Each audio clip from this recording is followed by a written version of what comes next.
Thermodynamics आएगा, उसके बाद कॉन्सेप्ट ऑफ एंट्रोपी वगैरह के क्वेश्चन आएंगे। अब इस बेसिकली पहले हम बात करेंगे यहाँ पे थर्मोडाइनमिक्स का सेकेंड लॉ क्या, इसका बेसिक पार्ट पढ़ेंगे। तो अगर मैं सेकेंड लॉ ऑफ थर्मोडाइनमिक्स की बात करें, ये क्या बताता है, ये क्या बताता है, तो इसमें कुछ डेफिनेशंस हैं। तो डेफिनेशन बहुत सारी हैं, जैसे मान लो पहली डेफिनेशन हमारे पास रिगार्ड होती है किसके बारे में, केल्विन के बारे में। ठीक है, तो अकॉर्डिंग टू केल्विन डेफिनेशन, और केल्विन और प्लैंक ने दी थी ये, तो केल्विन और प्लैंक डेफिनेशन क्या कहती है हमारे पास सेकेंड लॉ ऑफ थर्मोडाइनमिक्स के बारे में। ठीक है, ये बताता है कि भी कोई भी इंजन हमारे पास है वो 100% एफिशिएंट हो ही नहीं सकता। तो according to this definition what it says that no engine, engine यहाँ पे कौन सा, हीट इंजन है ना, नो इंजन इज 100% एफिशिएंट। तो पहला पॉइंट ये आपने याद रखना कि अगर केल्विन और प्लैंक की बात करें तो कोई भी इंजन जो हमारे पास 100% एफिशिएंट नहीं हो सकता। ये पहली डेफिनेशन हमारे पास यहाँ पे। नंबर 2, मैं यहाँ पे डेफिनेशन को शॉर्ट में लिख रहा हूँ सो दैट आपके लिए एग्जाम में इजी हो जाए याद करना, अदरवाइज में डेफिनेशन की जरूरत नहीं पड़ती यहाँ पे। Second definition was given by clauses. अब ये क्या कहता है भाई हमारे पास, ये कहता है हमारे पास कि अगर हीट को हम ट्रांसफ़र कर रहे हैं कोल्ड बॉडी से हॉट बॉडी पे, और हम बात कर रहे हैं हीट की ट्रांसफ़र की from cold to hot body, क्या ये पॉसिबल है, क्या हम हीट को ट्रांसफ़र कर सकते हैं। तो हीट अगर ट्रांसफ़र करनी है कहाँ से, कोल्ड बॉडी से हॉट बॉडी पे, तो ये पॉसिबल है ही नहीं, इट इज़ नॉट पॉसिबल। मतलब सेकंड पॉइंट ये बताता है हमारे पास कि हीट, सेकंड पॉइंट बताता है हीट कैन नॉट फ्लो कहाँ से भी, from body at cold to body at hot, that is cold to hot body. तो हीट कभी भी फ्लो नहीं करती एक बॉडी एट कोल्ड रीजन से लेके बॉडी एट हॉट रीजन पे, कभी फ्लो नहीं करती। This is definition number 2। अब हमारे पास थर्ड क्या आती है भाई, यहाँ पे थर्ड की बात करें, हमारे पास जो स्टेटमेंट है according to this second law, वो है एंट्रोपी स्टेटमेंट, वो है एंट्रोपी। अब according to entropy statement what is states that entropy always tend to increase, it is entropy जिसको नोट करते हैं एस से, ऑलवेज इंक्रीजेस, एंट्रोपी हमेशा इंक्रीजेस करती है। अब ये किस लिए भाई यहाँ पे याद रखना, तो भाई यहाँ पे कुछ चीज़ें आप याद रखना दिमाग में। एक पहली बात भी, अगर हमारे पास चेंज इन एंट्रोपी की बात करें, डेल्टा एस की बात करें, तो हमेशा क्योंकि ग्रेटर देन और इक्वल टू 0। क्रिस्प प्रोसेस के लिए भी तो यहाँ पे याद रखना ये प्रोसेस होगा हमारे पास आइसोलेटेड प्रोसेस के लिए, अगर प्रोसेस हमारे पास आइसोलेटेड है तब, अगर प्रोसेस हमारे पास आइसोलेटेड है और सिस्टम हमारे पास कौन सा आइसोलेटेड सिस्टम है तब की बात करते हैं यहाँ पे। दूसरा केस यहाँ पे याद रखना कि भी हमारे पास entropy is always greater than 0, total entropy जो सिस्टम प्लस सराउंडिंग की वो 0 से ज़्यादा होगी हमारे पास, मतलब ऑलवेज टेंड टू इंक्रीज होगी। तो इसका मतलब ये हो गया यहाँ पे अगर खाली दिया ग्रेटर देन, तो इसका मतलब ये है कि भाई सारे के सारे प्रोसेस जो हैं वो इरिवर्सिबल हैं। ठीक है, इरिवर्सिबल हैं, और जितने भी इरिवर्सिबल प्रोसेस वो सारे के सारे क्या भाई यहाँ पे, वो सारे के सारे स्पॉन्टेनियस हैं। ठीक है, या फिर बोल सकते हैं जितने भी इरिवर्सिबल प्रोसेस वो क्या सारे के सारे नेचुरल हैं। तो कोई भी नेचुरल प्रोसेस हमारे पास वो बताता है कि entropy is always tend to increase बताता है। ठीक है, ये दो चीज़ें यहाँ पे याद रखना। और अगर कहीं पे अगर आप लिखा है कि entropy change is equal to 0, let's say, अब ये डेफिनेशन थोड़ा अलग है, अगर कहीं पे लिखा है कि entropy change is equal to 0, मतलब अगर एंट्रोपी अगर 0 रह रही है टोटल सिस्टम प्लस सराउंडिंग की, तो मतलब ये क्या है प्रोसेस, ये प्रोसेस हमारे पास आपका रिवर्सिबल प्रोसेस है, ये रिवर्सिबल प्रोसेस है। रिवर्सिबल के लिए अप्लाई नहीं होता, ये बाकी सब प्रोसेस के लिए अप्लाई है हमारे पास। फोर्थ पॉइंट हमारे पास यहाँ पे रहेगा, तो बात करते हैं यहाँ पे भी हीट इंजन की। अब you know that heat engine कैसे काम करता है, हीट अब्जॉर्ब करके। ठीक है, हीट इंजन कैसे काम करता है, हीट अब्जॉर्ब करके। अब हीट इंजन ने हीट अब्जॉर्ब की, हीट इंजन ने हीट एब्जॉर्ब की। अब जितनी हीट एब्जॉर्ब की है क्या वो सारी की सारी वर्क डन में एप्लीकेबल होगी, तो आंसर है नो।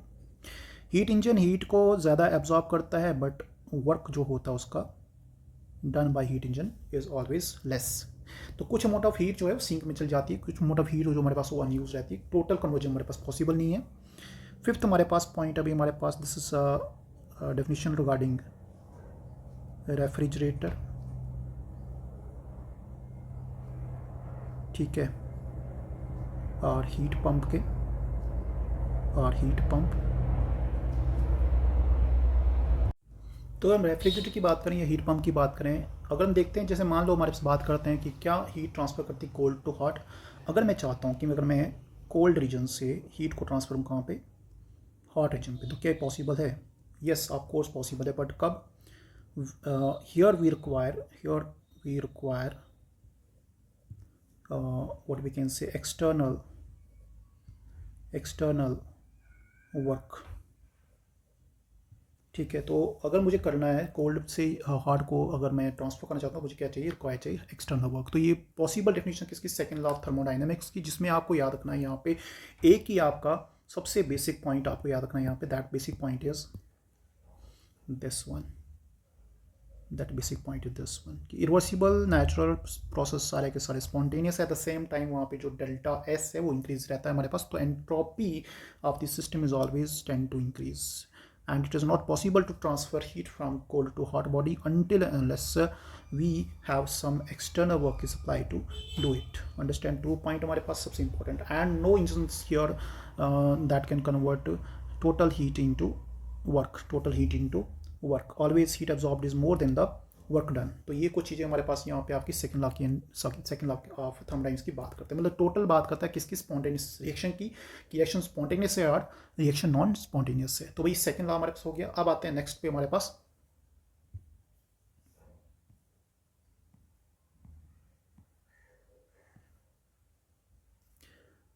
तो बेटा बात करते हैं सेकंड टॉपिक जो हमारे पास है वो एंट्रोपी का आता है।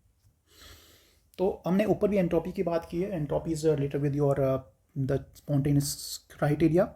अब एंट्रोपी की बात करते हैं। एंट्रोपी बेसिकली है क्या? अभी अब देखो, अगर एंट्रोपी की बात करें तो एंट्रोपी हमारे पास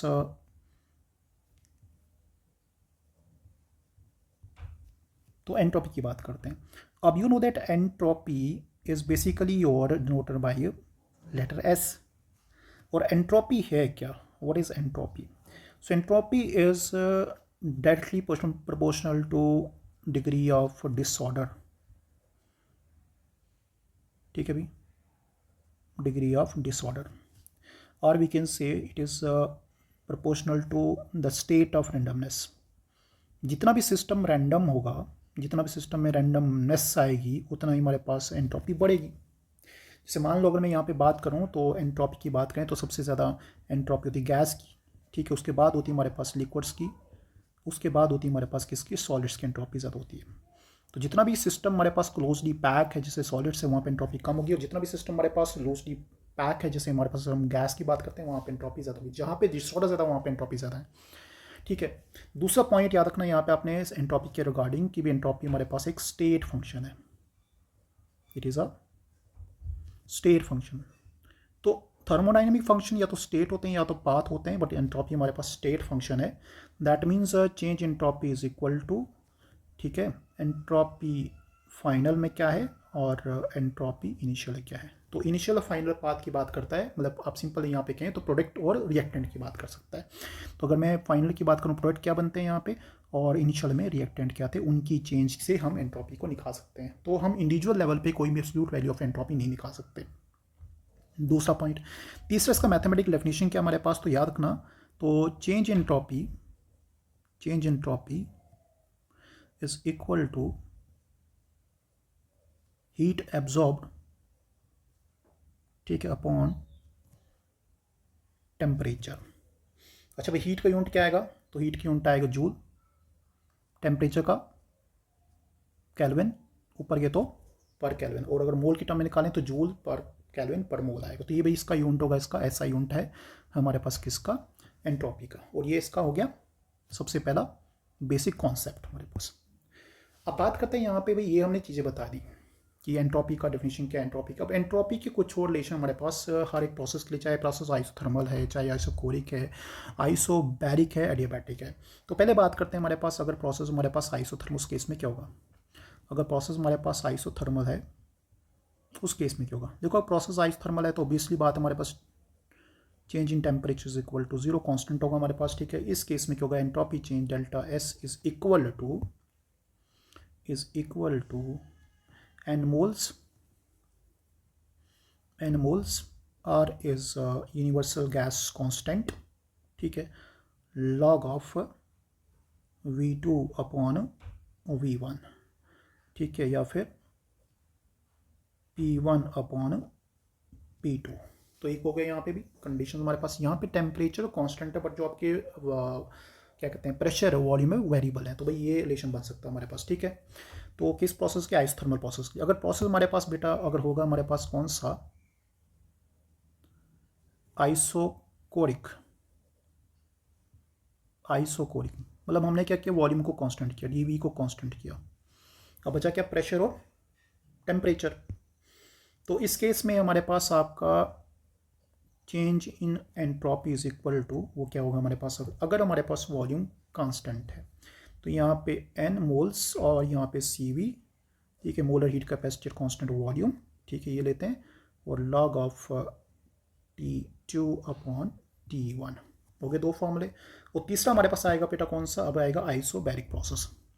तो अगर प्रोसेस हमारे पास आइसोबैरिक है उस केस में क्या होगा, तो if process isobaric that means your change of the pressure is equal to 0, और प्रेशर 0 हो तो आइसोबैरिक प्रेशर में एक बात करें, वहाँ पे आएगा आपका सिर्फ फर्क होगा, delta S is equal to n का रहेगा, यहाँ पे आएगा CP हमारे पास अभी molar heat capacity constant pressure, और यहाँ पे फॉर्मूला वही सेम ln ऑफ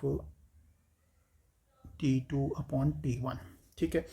तो इसको आपने एक चीज़ और याद रखनी है, यहाँ पे इस फॉर्मूले को मैं ऐसे लिख सकता हूँ, n का n, CV का C, और यहाँ पे लगाया ln की जगह पे 2.303, और यहाँ पे लगाया log बेस 10 वाला T2 अपॉन T1, तो ये भी यहाँ पे लिख सकता हूँ मैं। हो गए हमारे पास कितने, 3 प्रोसेस। अब एक और प्रोसेस है एडियाबैटिक प्रोसेस। अच्छा, यहाँ पे एडियाबैटिक प्रोसेस का थोड़ा बहुत इंपॉर्टेंट एस्पेक्ट बनता है। अगर प्रोसेस एडियाबैटिक है, सबसे पहले ये बात ये बता दूँ कि ये जो इतने भी फॉर्मूले निकाले हैं, जितने फॉर्म निकालें, चाहे आपका आइसोथर्मल प्रोसेस हो, चाहे आपका आइसोकोरिक प्रोसेस हो, चाहे आपका आइसोबैरिक प्रोसेस हो, ये प्रोसेस जो भी हैं, चाहे वो जो भी प्रोसेस हैं, ये सारे हो सकता है ये फॉर्मूला अप्लाई हो रिवर्सिबल प्रोसेस के लिए, या फिर हो सकता है यहाँ पे इरिवर्सिबल प्रोसेस के लिए, कोई फर्क नहीं पड़ता, दोनों में फॉर्मूला क्या आएगा, दोनों में फॉर्मूला सेम आएगा, ठीक है। ये यहाँ पे इनको याद रखना। बट अगर एडियाबैटिक प्रोसेस की बात करें, अगर एडियाबैटिक प्रोसेस की बात करें, ठीक है, इसमें दो कंडीशन आती हैं। कंडीशन नंबर 1, ठीक है, कंडीशन नंबर 1, अगर प्रोसेस रिवर्सिबल है, उस केस में entropy change is equal to 0, ठीक है भाई यहाँ पे। और अगर प्रोसेस हमारे पास इरिवर्सिबल है, उस केस में एडियाबैटिक प्रोसेस के लिए entropy change is equal to, तो भाई एडियाबैटिक प्रोसेस है तो ये आएगा NCV log of natural T2 upon T1 plus NR log of V2 upon V1, इन दोनों को ऐड करके हमारे पास बनता है एडियाबैटिक प्रोसेस। तो ये याद रखना, ये वहाँ पे केसेस बन जाते हैं डिफरेंट, रिवर्सिबल के लिए। अब आती है एंट्रोपी चेंज कहाँ पे, फेज में। अब फेज में क्या होगा भाई, तो फेज चेंज क्या होगा, अब फेज चेंज क्या है, देखो जहाँ तक बात होती है फेज चेंज की हमारे पास की भाई, अगर मान लो, अगर मैं आपको सिंपल बता दूँ, इनसे मान लो हमारे पास एक सॉलिड सबस्टेंस कन्वर्ट कर रहा है किसमें, लिक्विड में, ठीक है, प्रोसेस कॉल्ड, इसको बोलते हैं मेल्टिंग और फ्यूजन बोलते हैं, और temperature required is called melting point. तो इसका हम कैसे निकालेंगे एंट्रोपी, तो याद रखना एंट्रोपी ऑफ, इसको बोलेंगे fusion. So entropy of fusion is equal to change in enthalpy of what we can see, fusion रख देते हैं, अपॉन क्या आएगा यहाँ पे, अपॉन बिट आएगा हमारे पास, मेल्ट करा है यहाँ पे, so it is called TM is called melting point, understand. अगर हमारे पास बेटा हम बात करें यहाँ पे कि भाई हमारे पास आपका लिक्विड कन्वर्ट करा कहाँ पे, वेपर में, गैस में, तो इस केस में क्या होगा, इस केस में देखो यहाँ पे हो रहा है भाई, यहाँ पे ये वेपराइजेशन हो रही है, वेपराइजेशन हो रही है हमारे पास, एट द सेम टाइम यहाँ पे हम इसको करेंगे बॉयल। तो क्या आएगा यहाँ पे, तो entropy of vaporisation is equal to enthalpy change of vaporisation, enthalpy change of vaporisation upon क्या आएगा बेटा, यहाँ पे आएगा TB, TB is called boiling point. एक और केस बनता है जब हमारे पास क्या करते हैं, यहाँ पे हम कन्वर्ट करते हैं सीधा सीधा सॉलिड से गैस या गैस से सॉलिड हमारे पास, ठीक है। तो जब एक सपोज सॉलिड कन्वर्ट कर रहा है गैस में, फिर गैस कन्वर्ट करे सॉलिड में, चाहे जो भी हमारे पास है, ठीक है। तो इसको बोलते हैं बेटा हमारे पास प्रोसेस को सब्लिमेशन, सब्लिमेशन में, और यहाँ पे लिखेंगे भी entropy of sublimation, change in sublimation is equal to, तो ये हो गया भाई enthalpy change of sublimation upon हमारे पास होगा भी टी एस मतलब सब्लिमेशन पॉइंट, हमारे पास टेम्परेचर कितना होगा, तो हो गया भी चेंजेस। सबका यूनिट क्या आएगा, सबका यूनिट हमारे पास आएगा अगेन ऊपर हमारे पास जूल पर केल्विन, ठीक है। अगर मोल्स में निकालना चाहते हो तो निकालो, पर मोल्स में निकालते पर मोल के हिसाब से भी निकाल सकते हो उसका। ये होगा भी इसका यूनिट हमारे पास, ये होगी एंथैल्पी मतलब एंट्रोपी चेंज फेज में, फेज ट्रांजिशन बोलते हैं इसको, ठीक है भाई हमारे पास। तो ये अब सबसे इंपॉर्टेंट जो हमारे पास एक और फॉर्मूला आ गया यहाँ पे बेटा, वो है भाई हमारे पास मिक्सिंग में क्या होता है। तो अगर मिक्सिंग की बात करें तो we have entropy change on mixing, ठीक है भाई। ये क्या होगा हमारे पास, तो इस केस में entropy change on mixing is equal to, ठीक है, माइनस एन और summation of mole fraction of ith component log of natural again mole fraction of ith component. तो ये याद रखना यहाँ पे, और एक्स से आई क्या यहाँ पे, this is mole fraction, this is mole fraction. Done बेटा, यहाँ पे ये हो गया भी आपका एंट्रोपी चेंज का। तो सारे फॉर्मूले यहाँ पे बता दिए। अब मुझे यहाँ पे थोड़े से क्वेश्चन करेंगे, इनके ऊपर क्वेश्चन क्या आ सकते हैं उनकी बात करेंगे यहाँ पे। तो आते हैं बेटा क्वेश्चंस पे। तो बेटा हमारे पास क्वेश्चन आ चुका है। क्वेश्चन की बात यहाँ पे कर रहा है, कहता है 1 mole of the gas expand isothermally at 300 kelvin from 5 litre to 10 litre, find entropy change आपको निकालना है। देखो बेटा सबसे पहले फॉर्मूला लिखते हैं। तो अगर इसका मैं फॉर्मूला लिखूँ तो बताओ एंट्रोपी चेंज क्या होता है। तो entropy change is equal to delta S is equal to, you know that it is equal to n, ठीक है, R log of natural, change in volume है तो V2 अपॉन V1। फॉर्मूले को थोड़ा सा और बनाते हैं यहाँ पे, तो ये बनेगा आपका बेटा 2.303 में लॉग नेचुरल को चेंज किया इंटू एन इंटू आर, और यहाँ पे आएगा बेटा लॉग V2 बटा V1। अब करते हैं वैल्यू पुट हमारे पास। तो 2.303 तो ऐसे आएगा हमारे पास। एन की वैल्यू बेटा यहाँ पे 1 मोल है, तो इसे 1 mole, and R by the way R use होता है यहाँ पे 8.314, क्योंकि आप एंट्रोपी निकालोगे चेंज उसको जूल में करना है, तो ये वैल्यू लगा देते हैं, ये जूल में वैल्यू लगाई थी मैंने। उसके बाद हमारे पास बेटा यहाँ पे आर भी हो गया। अच्छा, आइसोथर्मल हमारे पास है कंडीशन, तो टेम्परेचर यहाँ पे हमेशा याद करना नहीं होगा हमारे पास। उसके बाद तो क्या आएगा बेटा यहाँ पे आएगा लॉग, तो V2 बटा V1। तो ये भाई आपका V1 है 5 लीटर और ये V2 आपका है 10 लीटर। तो ये होगा भाई आपका 10/5। तो बेटा कन्फ्यूजन के लिए यहाँ पे कभी कभी हम क्या करते हैं कि हमें टेम्परेचर लगा देते हैं, दिया होता हम लगाते हैं, बट टेम्परेचर नहीं यहाँ पे लगाना है क्योंकि प्रोसेस हमारे पास आइसोथर्मल है। अब इसको प्रोसीड करेंगे। ये बना बेटा हमारे पास 2.303, ठीक है, इंटू 1 इंटू 8.3, इसको लिख देते सीधा मैं यहाँ पे log 5/2 is log 2, but 10/5 is log 2, और लॉग 2 की वैल्यू होती है बेटा कितनी, तो लॉग 2 इज इक्वल टू 0.3010। अब इसको थोड़ा मैं अरेंज करके बताऊँगा। मैं 2.3 को लिख रहा हूँ, 2.3 लिख रहा हूँ खाली यहाँ पे, और ये हो गया भाई 1, ये हो गया भाई आपका 8.3, और ये हो गया आपका 0.3। डन बेटा यहाँ तक। इसके बाद बाजूद करते हैं यहाँ पे बात, तो इनको करते हैं मल्टीप्लाई। तो अगर मैं इन सब को मल्टीप्लाई करूँ हमारे पास अप्रॉक्सीमेटली, अगर मैं यहाँ पे कैल्सी यूज़ कर रहा हूँ, तो भाई देखो यहाँ पे आ रहा है अप्रॉक्सीमेटली 5.7, ठीक है, जूल पर केल्विन। योगी भी हमारे पास एंट्रोपी चेंज आपकी। डन यहाँ पे। और एंट्रोपी चेंज पॉजिटिव आती है, मतलब ये हमारे पास प्रोसेस स्पॉन्टेनियस है, ठीक है। तो ये पहला क्वेश्चन हो गया, तो ये भाई याद रखना हमारे पास।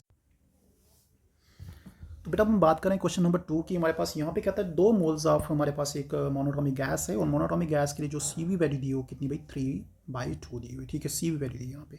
और इसको हीट किया हमने कहाँ पे भी, टेम्परेचर 300 से लेकर 600 पर, और हमारे पास यहाँ पे कांस्टेंट वॉल्यूम है। तो कांस्टेंट वॉल्यूम में प्रोसेस आइसोकोरिक है, और मैं डेल्टा से निकाला। तो आइसोकोरिक प्रोसेस के लिए तो अभी यहाँ पे देखो अपने पीछे फॉर्मूला पड़ा क्या है, इसको बोलो डेल्टा क्या होगा हमारे पास, तो डेल्टा होगा भाई NCV, ठीक है। और टेम्परेचर की बात करें, टेम्परेचर यहाँ पे चेंज होता है हमारे पास यहाँ पे भी, तो क्या पड़ा था, log ऑफ नेचुरल T2 बटा T1, ठीक है। लगाते हैं वैल्यू, N हमारे पास 2 मोल्स हैं, CV हमारे पास 3/2 है, ठीक है। R हमारे पास वैल्यू लगाते हैं R की, तो R रखते हैं यहाँ पे वैल्यू भाई कितनी हमारे पास 8.314, और लगाते हैं यहाँ पे लॉग अच्छा लॉग जब मैंने लगाया, लॉग से पहले मैंने एलन को चेंज कर रहा हूँ यहाँ पे, तो मैं एक काम करता हूँ, पहले लिख देता हूँ इस वैल्यू को, तो मल्टीप्लाई बाई 2.303, और अब लगा देते हैं लॉग कितना बना यहाँ पे T2/T1, तो T2 है हमारे पास 600 और T1 है हमारे पास 300, तो ये भी 2 आएगा हमारे पास, ठीक है।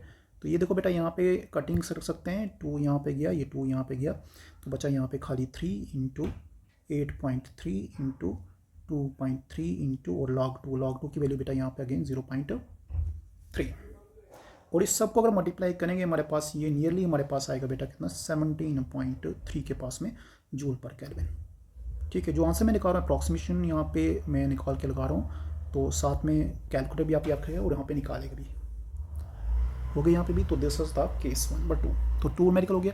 अब आपने देखा कि हमारे पास 2 फॉर्म लगे, कब क्या लगाना है, अगर आइसोथर्मल पूछा हुआ है उसमें आइसोथर्मल का फॉर्म लगाना है, अगर हमारे पास कांस्टेंट वॉल्यूम था यहाँ पे प्रोसेस आइसोकोरिक था तो आइसोकोरिक का फॉर्म लगाना है, ऐसे पूछा अगर एडियाबैटिक का पूछा एडियाबैटिक का निकालना, वहाँ पे CV CP लगाते हैं। अब हमारे पास मान लो अगर फेज ट्रांजिशन का कोई क्वेश्चन है तो उसमें क्या करना है, तो let's say we have question number 3, question number 3 कहता है मोलर एंथैल्पी, तो क्या कहता है क्वेश्चन हमारे पास, क्वेश्चन यहाँ पे बता देता हूँ मैं, कहता है मोलर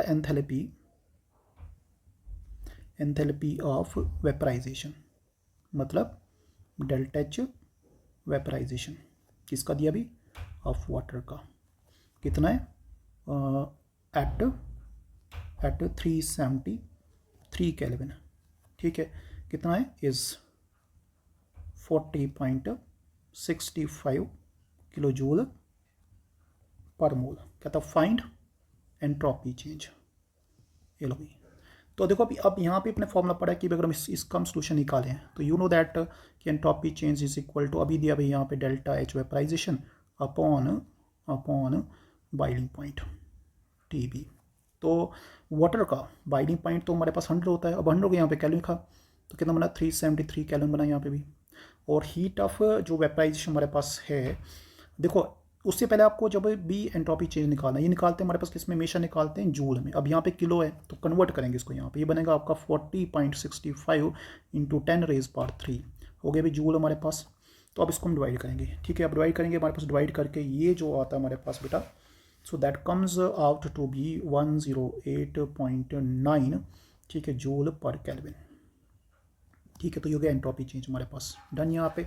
और ये आपको सारा आपको ज़बानी करना यहाँ पे, जो भी कैल्शियम होगी यहाँ पे, तो इसको आपने कैल्सी से नहीं करना, यहाँ पे थोड़ा प्रैक्टिस करना इसको लॉजिकली, जब इसको करोगे तो आपने अपने हैंड से करना, ये मतलब दिमाग लगा करना, हो गया भाई यहाँ पे। तो this is the one case that you need to act. तो अभी हमें एंट्रोपी के कॉन्सेप्ट सीखे। नेक्स्ट मेरा टॉपिक हमारे पास जो आता है एंट्रोपी का, जो टॉपिक है उसके बाद आता है भाई हमारे गिब्स फ्री एनर्जी।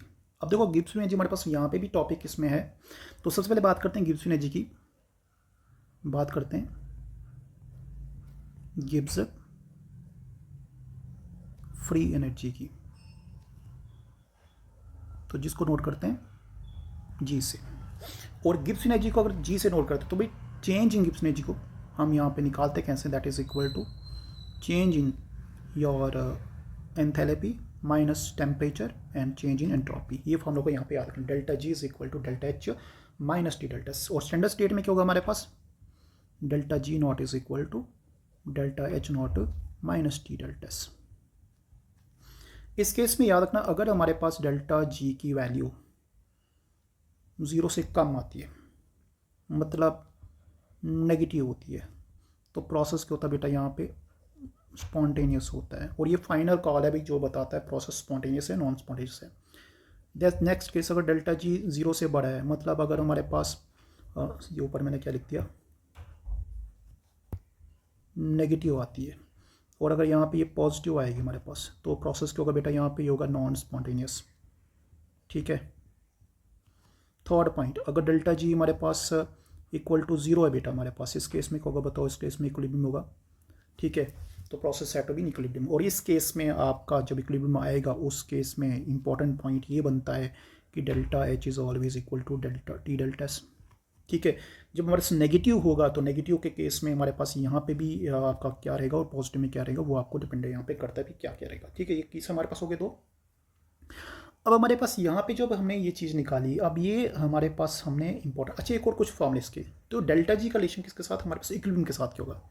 तो याद रखना delta G naught is equal to minus R T log of natural K. ठीक है, हो गया। और इसी को निकालें minus 2.303 R T log base 10 is equal to K. तो ये भी डेल्टा जी की हम एक और फॉर्मूला बता सकते हैं। किसका रिलेशन बताते हैं यहाँ पे, इक्विलिब्रियम कांस्टेंट के साथ। इंपॉर्टेंट ये भी बनता है हमारे पास इक्विलिब्रियम कांस्टेंट के साथ। तो ये भी, और ये भी स्टेट फंक्शन है, ये भी स्टेट फंक्शन। तो स्टेट फंक्शन तो क्या होगा, प्रोडक्ट माइनस स्टेटमेंट, इसका भी स्टेट आएगा। ठीक है, तो ये हो गए कुछ फॉर्मूले जो हमें यहाँ पे बताने की कोशिश की गई। अच्छा, यहाँ पे साथ में एक कॉन्सेप्ट और आता है, that is called Helmholtz function.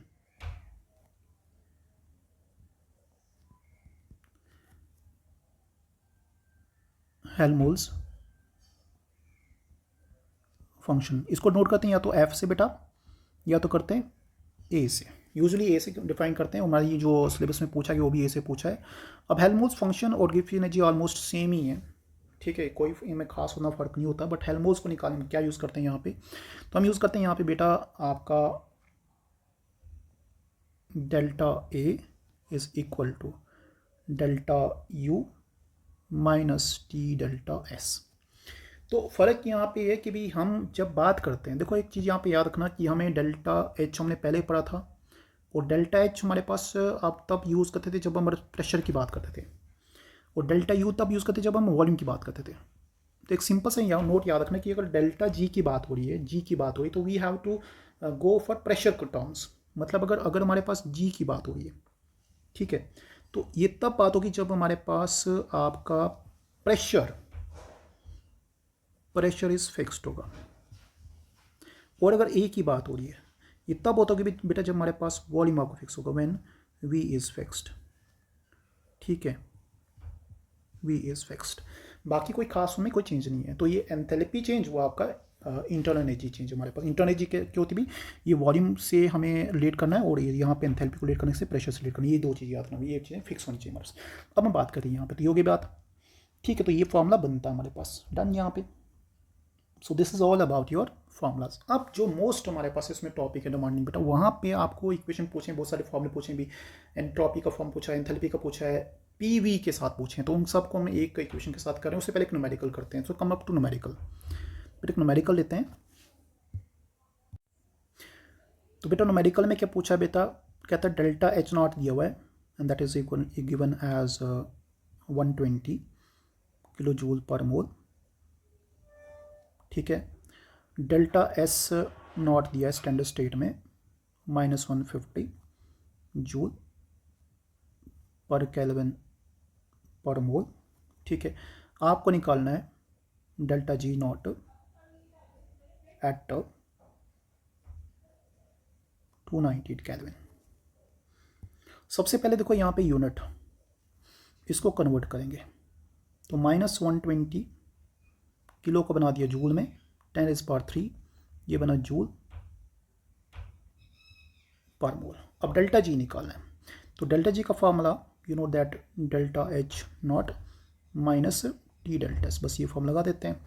तो लगाओ भी यहाँ पे। तो what is delta H naught, this is equal to minus, तो ये हो गए भी 12, 1 0 पहले तो 3 0 हो गए, ये लो भी। ठीक है, minus what is T, T is 298 kelvin, delta S is equal to -150, ये बना का भाई कितना, 12 120,000, 1,20,000। ठीक है, माइनस, अब इनको मल्टीप्लाई करेंगे। तो इनको और मैं मल्टीप्लाई कर रहा हूँ यहाँ पे, तो ये आ रहा है नियर अबाउट हमारे पास कितना आ रहा है, लेट्स से इसको मल्टीप्लाई कर देते हैं यहाँ पे। तो दिस कम्स टू बी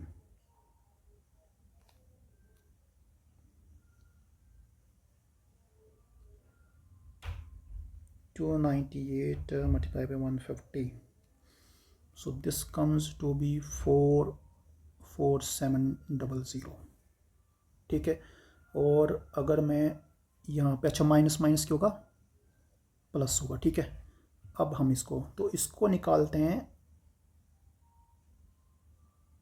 और ये आएगा नियर अबाउट हमारे पास कितना बेटा, तो अब माइनस साइन बड़ा है तो माइनस आएगा, ये बनेगा 53 एंड 75 एंड 300 आएगा हमारे पास यहाँ पे डेल्टा जी नॉट। किस में ये आंसर आया, क्या है, जूल पर मोल में, जूल पर मोल में, ठीक है। तो इसको अगर मैं किलो जूल में कन्वर्ट करूँ, this is equal to minus 75.3, क्या है बेटा यहाँ पे, किलो जूल पर मोल। अगर हमारे पास साइन नेगेटिव आया, अगर साइन नेगेटिव आया तो मतलब क्या प्रोसेस, तो याद रखना delta G is less than 0, that means process spontaneous, process spontaneous. At the same time spontaneous हमारे पास है कब, एट 298 केल्विन। अंडरस्टैंड यहाँ पे।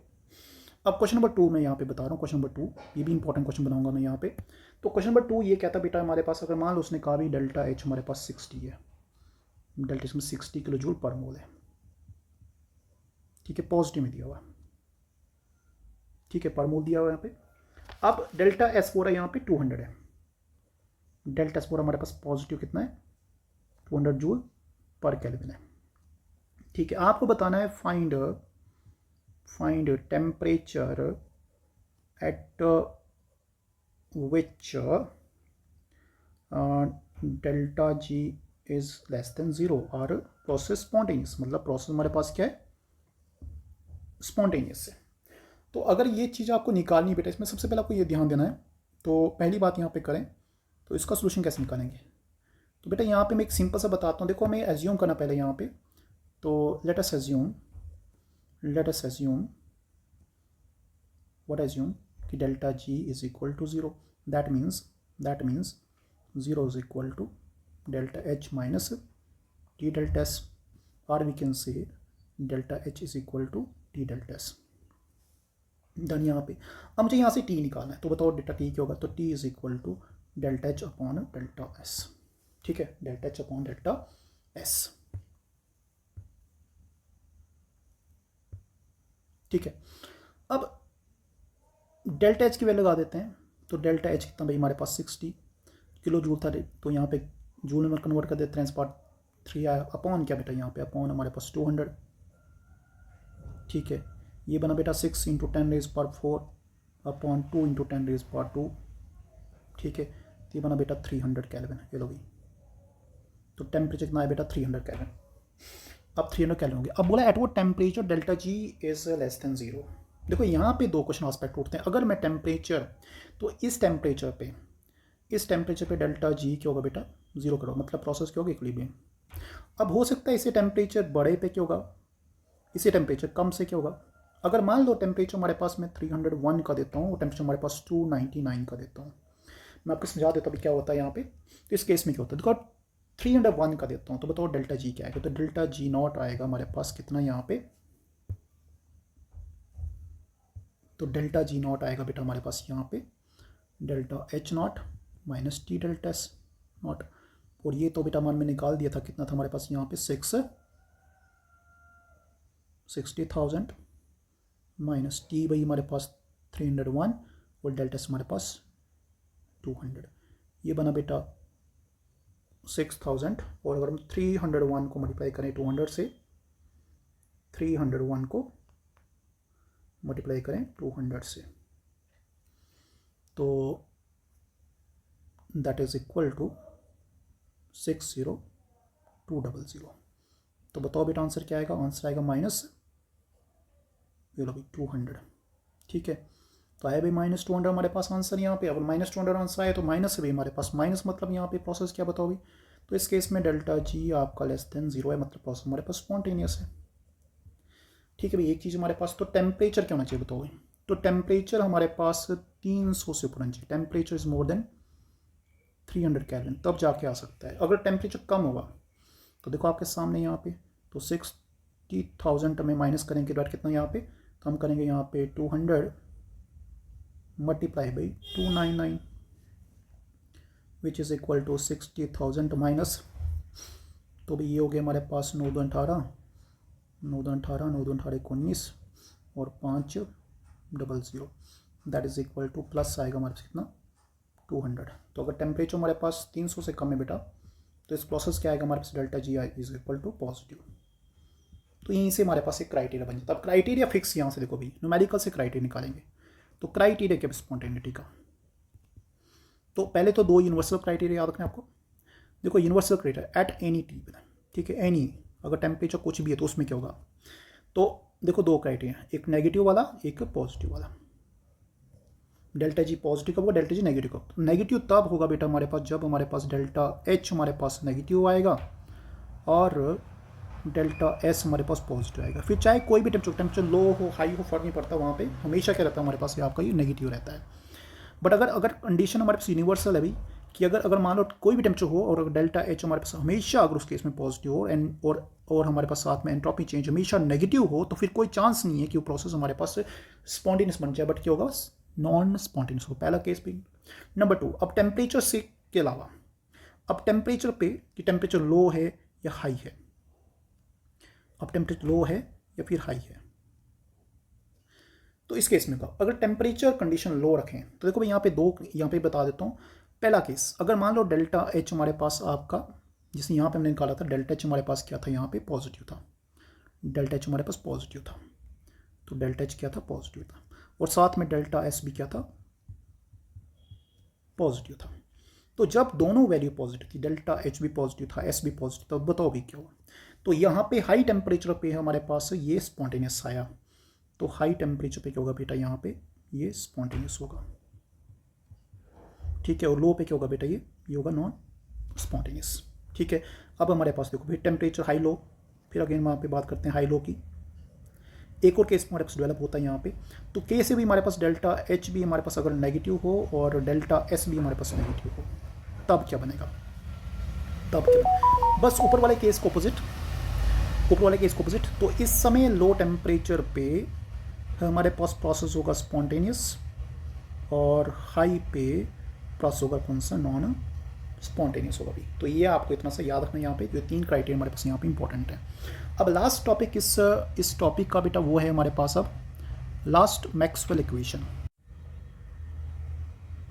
लास्ट टॉपिक, अगर मुझे सारे फॉर्मूलेस को इकट्ठा याद करना है, जितने भी फॉर्मूले हमारे पास दिए हुए हैं यहाँ पे, तो वो सब फॉर्मूले जहाँ पे पूछा गया कि भी जी को ए को पी वी टी से रिलेट करो, तो बेटा एक स्क्वायर बनाते हैं।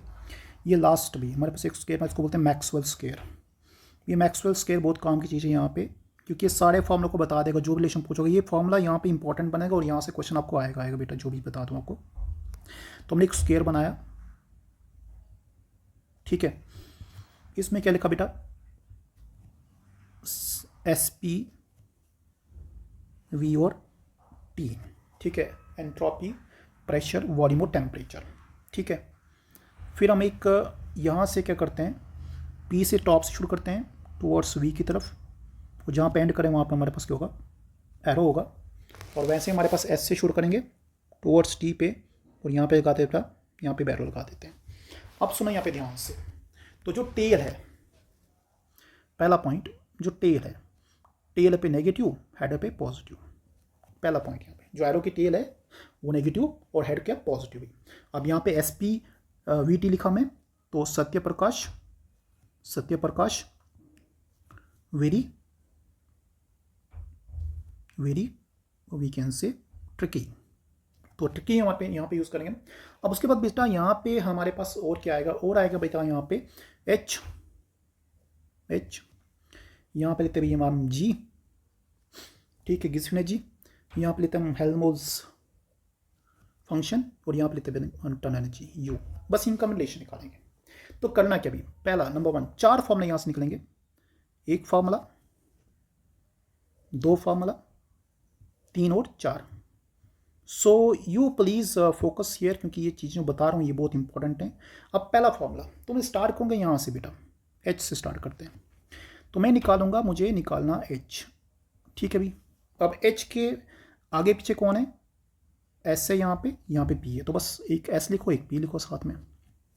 अब सबका निकालो डी एच डी एस और डी पी, अंडरस्टैंड भी यहाँ पे। तो इसके जितने भी ज्वाइनिंग को लिखो यहाँ पे। अब इनका रिलेशन क्या आएगा देखो भाई, अब सुनो ध्यान से, अब हमारे पास P के ऑपोजिट में क्या बेटा, तो P के ऑपोजिट में V है, तो P के ऑपोजिट में V है, और S के ऑपोजिट में क्या T है, और V और T पे दोनों पे एरोज हैं, तो दोनों पॉजिटिव आएंगे। ये लो V, दोनों पॉजिटिव आएंगे, V भी पॉजिटिव और T भी पॉजिटिव। बन गया फॉर्मूला पहला। नेक्स्ट फॉर्मूला, अब आएंगे कहाँ पे, G पे। तो G के साथ क्या क्या है, तो G के साथ है बेटा P और हमारे पास T। आप लिख सकते हो पहले T या P, उसमें कोई दिक्कत नहीं है। तो इन सब को निकालेंगे, change in G, change in P, change in T। तो बताओ बेटा P के साथ क्या है, तो P के साथ बेटा हमारे पास V पॉजिटिव पे, V का एरो है, और बेटा हमारे पास T के साथ है बेटा S हमारे पास जो है टेल की तरफ है, तो क्या आएगा यहाँ पे आएगा नेगेटिव साइन। हो गए अभी दो फॉर्मूले। थर्ड हमारे सब निकालेंगे DA, तो DA के साथ V और T, तो DV और DT। ठीक है, अब हमारे पास बेटा T के साथ है हमारे पास S टेल में, और V के साथ है हमारे पीछे P भी हमारे पास टेल पे, तो माइनस साइन हो गए यहाँ पे भी। तो ये इसका आएगा माइनस DV PDV और माइनस SDT। अब आते हैं बेटा कहाँ पे, फोर्थ फॉर्मूले पे भाई DU, change in turn energy. इसके पैरामीटर बेटा एक S से एक हमारे पास V है, ठीक है, एक S से एक V है। तो अगर मैं S की बात करूँ तो यहाँ पे भी इसका चेंज निकालते हैं DS, और यहाँ पे बात करते हैं DV की। अब S के साथ हमारे पास बेटा T है, तो T हमारे पास टेल की तरफ नहीं, हेड की तरफ है, हेड की तरफ पॉजिटिव आएगा। और बात करते हैं भाई V के साथ में P है, P हमारे पास यहाँ पे आएगा बेटा माइनस P। हो गए यहाँ पे ये चार फॉर्मूले, तो ये चार फॉर्मूले यहाँ से निकल गए। अब इसी के एक फॉर्मूला और भी आता है, वो देखो भाई यहाँ पे। अब सुना यहाँ पे ध्यान से, ये हमारे पास एक आपका T इकलौता T, और यहाँ पे डिफरेंशियल पार्ट, इन दोनों का निकालते हैं। तो लिखो भी dt upon dp, understand, is equal to अब ये इकलौता हमारे पास dv, और यहाँ पे डिफरेंशियल पार्ट, दूसरी साइड लिखते हैं इसको dv अपॉन ds। अब ऐसे यहाँ पे भी आ जाओ, नेक्स्ट पे आ जाओ, पहले ये इकलौता, तो लिखो भाई यहाँ पे dv और यहाँ पे differential upon dt is equal to ये इकलौता ds अपॉन यहाँ पे dp। ठीक है, ऐसे भी यहाँ पे p इकलौता और यहाँ पे dt, तो एक इकलौता एक डिफरेंशियल है ना भाई, इसको डिफरेंशियल बनाया dp upon dt is equal to क्या बचा बेटा, तो ds अपॉन dv। अभी इस पर कंप्लीट नहीं है, कंप्लीट अभी किया नहीं मैंने, अभी सिर्फ समझा रहा हूँ। ये इकलौता t, यहाँ से dv उठा दो, तो dt upon dv is equal to ये इकलौता p, तो यहाँ पे dp बिठा दो, और नीचे आएगा क्या बेटा ds आएगा। हो गया यहाँ पे। अब हमें यहाँ पे इनको बराबर बनाना है। देखो भाई, अब हमने यहाँ पे dt की तरफ ये t की तरफ, यहाँ पे एंड करा s से, तो s, यहाँ पे एंड करा p से, तो p, यहाँ पे एंड करा p से, तो p, यहाँ पे एंड करा t से, तो t, यहाँ पे एंड करा v से, तो v, यहाँ पे एंड करा t से, तो t, यहाँ पे एंड करा भी s से, तो s, यहाँ पे एंड कर रहा है v से, तो v। हो गए ये भी इनके। तो ये हमारे पास यहाँ पे कॉन्स्टेंट्स होंगे। अब इनके साथ माइनस प्लस कब आएगा, तो जहाँ पे बेटा ds अपॉन dp वहाँ पे माइनस लगा दो, जहाँ पे भी बेटा ds अपॉन dp वहाँ पे माइनस लगा दो, जहाँ पे बेटा ds अपॉन dp है वहाँ पे माइनस लगा दो, या dp अपॉन ds है तो वहाँ पे भी माइनस लगा सकते हो आप आराम से। ये लो भाई, बाकी जगह पे माइनस नहीं आएगा। और अगर एक चीज़ बता दूँ, यहाँ पे दोनों साइन माइनस थे, आपके दिमाग में सर बोल रहा माइनस, तो यहाँ पे अगर मैं माइनस लगा दूँ, यहाँ पे माइनस लगा दूँ, वो लगा सकता हूँ, तो दोनों के माइनस कैंसिल हो सकते हैं, तो ये कैंसिल भी हो सकते हैं। तो यहाँ पे भी ds अपॉन dv, वहाँ पे बेटा माइनस लगा दो, बाकी में माइनस लगाने की जरूरत है ही नहीं हमारे पास। ठीक है भाई, ये हो गया क्लियर आपका। So these are the 8 relations that you need to know. और ये भी आपका मैक्सवेल स्क्वायर के साथ थर्मोडायनामिक स्क्वायर के साथ निकलते हैं। Thank you so much for watching this video, and that's all for today.